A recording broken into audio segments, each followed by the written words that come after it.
حضرت سیدہ زینب رضی اللہ عنہا کا نکاح خداوند ذوالجلال نے ملائکہ کی موجودگی میں اپنی ولایت خاص سے فرمایا، اور پھر سب سے مقدس کتاب قرآن مجید میں بھی اس کا تذکرہ فرمایا۔ اس کے علاوہ زمانے جاہلیت کی بہت سی رسموں کا خاتمہ بھی اسی موقع پر ہوا، اور بہت سارے مسائل کی وضاحت بھی ہوئی۔ اس طرح اس نکاح کی خاص شان بنی تو ولیمے کے لیے بھی خاص اہتمام کیا گیا۔ حافظ ابن حجر عسقلانی رحمہ اللہ لکھتے ہیں کہ رسول اللہ صلی اللہ علیہ وسلم نے اپنی ہر شادی کے موقع پر ولیمے کی دعوت کا اہتمام اس وقت کے حالات کے مطابق فرمایا، اور حضرت زینب رضی اللہ عنہا کے نکاح کے وقت اقتصادی حالات بہتر تھے، اسی لیے ولیمے کے موقع پر بکری ذبح کی گئی۔ حضرت انس رضی اللہ عنہ فرماتے ہیں کہ میری والدہ ام سلیم رضی اللہ عنہا نے کچھ کھجوریں، گھی اور پنیر لیا اور سب چیزوں کو پتھر کی ایک ہانڈی میں ڈال کر مالیدہ تیار کر کے ایک تھالی میں بھر دیا۔ ان کے خیال میں وہ آپ صلی اللہ علیہ وسلم اور آپ کی دلہن سیدہ زینب رضی اللہ عنہا کے لیے کافی تھا۔ حضرت انس رضی اللہ عنہ فرماتے ہیں کہ میں اسے لے کر حضور علیہ الصلوۃ والسلام کی خدمت میں حاضر ہوا۔ آپ صلی اللہ علیہ وسلم نے فرمایا، اسے رکھ دو، اور ابو بکر و عمر، عثمان و علی اور دوسرے چند لوگوں کو بلا لاؤ رضوان اللہ علیہم اجمعین۔ انس رضی اللہ عنہ فرماتے ہیں کہ مجھے حیرت ہوئی کہ کھانا تو تھوڑا سا ہے اور حضور علیہ الصلوۃ والسلام نے اتنے سارے آدمیوں کو دعوت دے دی۔ میں تعمیل حکم کی خاطر سب کو جا کر بلا لایا۔ پھر حضور نے فرمایا، دیکھو مسجد میں اگر کوئی موجود ہو تو اسے بھی بلا لاؤ۔ انس فرماتے ہیں چنانچہ میں مسجد میں گیا، سب نمازیوں اور سونے والوں کو لے آیا، یہاں تک کہ گھر لوگوں سے بھر گیا۔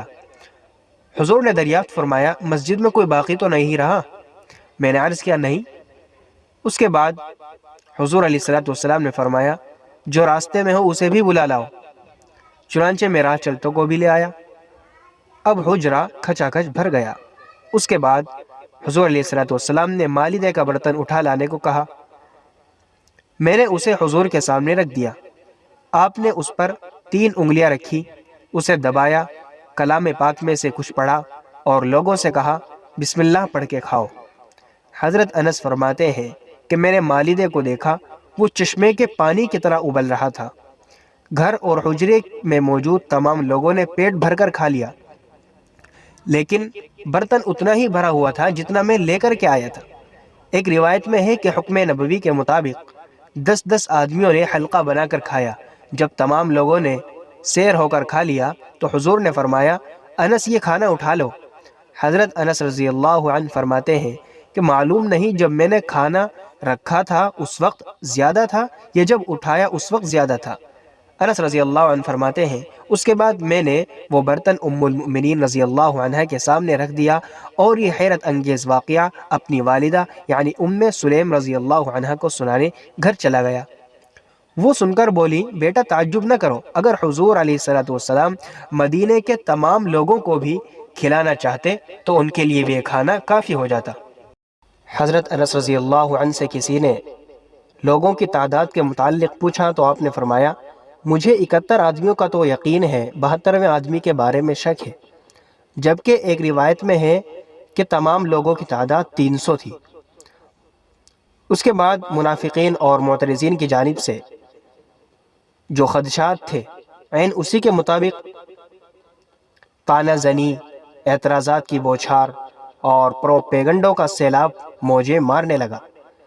حضور علیہ الصلوۃ والسلام کے شبیہ کو خراب اور داغدار بنانے کی کوششیں تیز ہونے لگی، جملے کسے جانے لگے، مگر چونکہ حضور علیہ الصلوۃ والسلام نے اپنی چاہت اور پسند سے تو یہ نکاح کیا نہیں تھا، بلکہ یہ نکاح تو خود اللہ عز و جل نے اپنی حکمت سے آسمانوں پر کیا تھا، اس لیے دشمنوں کے اعتراضات کے جوابات دینا اور انہیں خاموش کرنا رب تعالیٰ کی ہی ذمہ داری تھی۔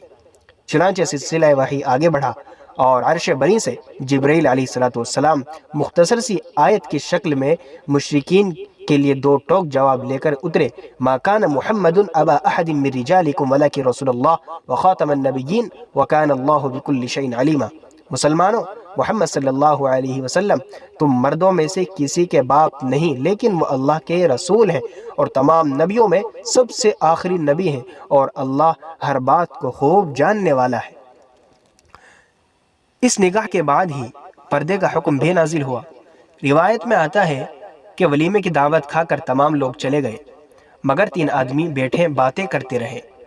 اللہ کے رسول صلی اللہ علیہ وسلم نہایت شرمیل مزاج اور فطرتاً باحیا ہونے کی وجہ سے انہیں زبان سے کچھ نہیں کہہ سکے، بلکہ وہاں سے اٹھ کر خود ہی چل دیے تاکہ یہ لوگ بھی سمجھ جائیں اور چلے جائیں، مگر وہ لوگ اٹھے ہی نہیں۔ آپ وہاں سے پہلے حضرت سیدہ عائشہ صدیقہ رضی اللہ عنہا کے حجرے میں تشریف لے گئے، سلام کیا، سیدہ رضی اللہ عنہا نے دعا دی۔ اسی طرح دیگر ازواج مطہرات کے حجروں میں آپ تشریف لے گئے، سب نے ہی مبارکباد دی اور دعائیں دی۔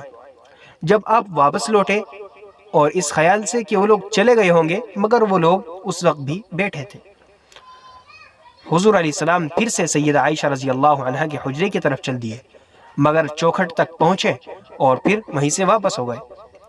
واپس آ کر دیکھا کہ وہ لوگ چلے گئے۔